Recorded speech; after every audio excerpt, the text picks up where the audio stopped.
I realised something recently. I don't talk about protection nearly as much as I should. I spend a lot of time helping people plan for the future, build their pensions, investments, build their wealth. But what about protecting everything you've built? Life assurance, critical illness, income protection.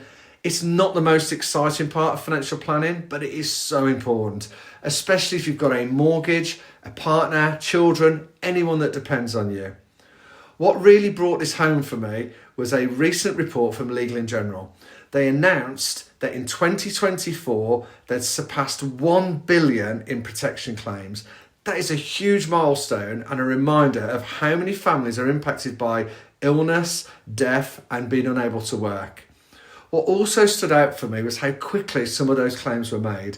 A life cover claim was paid just 13 days after starting a policy, a critical illness claim 5 days after starting a policy, and an income protection just 3 days after someone took the policy out. Now, nobody expects to need the plan that soon, but that's the point, isn't it, surely? Life is unpredictable, and protection gives your family breathing space when they need it most. And here are some stats. The most common claim was for cancer, and the average claim was for just over 72,000. The average age, 49. The youngest, 20. And there's children policies out there too. And in some cases, claims were made for babies just days old. But because these protection policies were in place, their families didn't have to worry about money on top of everything else. Now look, I know it's not an easy thing to talk about, but it's definitely a conversation worth having.